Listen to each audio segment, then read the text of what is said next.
Hello, class of EDUU 570. My name is Giselle Garcia, and this is my journal number 7 for the week. In this week's journal, I will discuss the importance of parents of colored, low income, and parents of different cultures and linguistic backgrounds, how it is important for them to be involved in education programs for their children.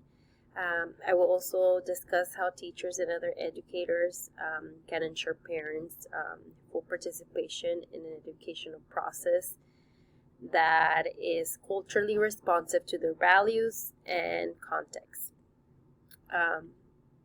When it comes to education, having parent involvement is critical because it brings many positive learning outcomes for students.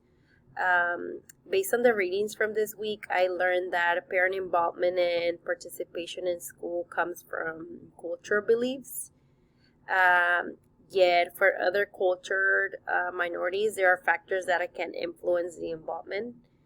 Like, for instance, interference with the work schedule, lack of babysitting, or having no experience in schools. Having parents of color and low-income families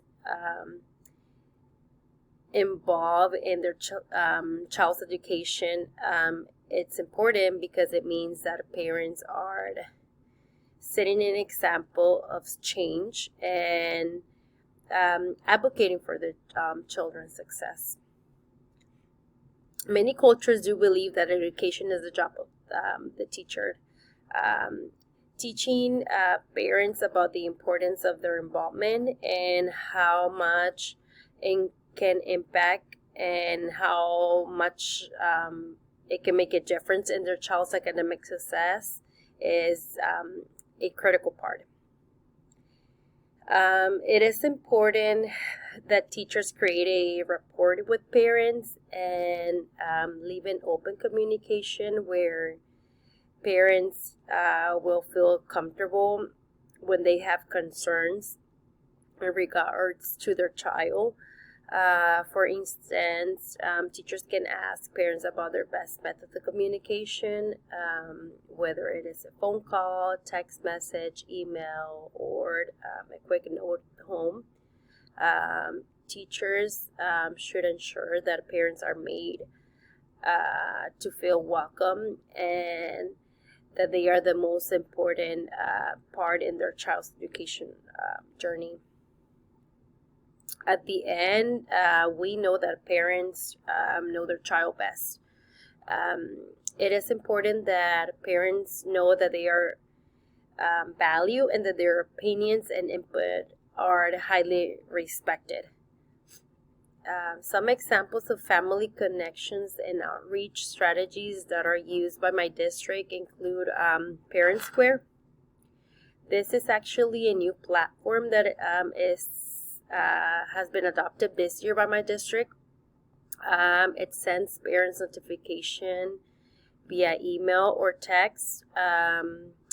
It not only removes barriers of access, but also allows parents to be informed of what is happening in their child's education. It's pretty much used for everything, like for signups for conferences, classroom posts, school activities, fundraisers, parent training, and many more. Parents are also welcome to participate in the school by volunteering for family nights or just on school days or chaperone for field trips. This helps build a stronger connection with teacher and parent. Another family connection is home newsletter. And I'm thinking of another platform that it's used by my school. It's Facebook and Instagram, which is used like to post pictures or any fun activities that are happening during school. Personally, I like using Class Dojo with my parents. I like to communicate with them through email or phone calls and notes. It's just based on preference of the parent. I really like to ask my parents first what will be their best method, and then come into an agreement based on district guidelines, and then follow through with that communication. That's all I have for this week's journal. Thank you.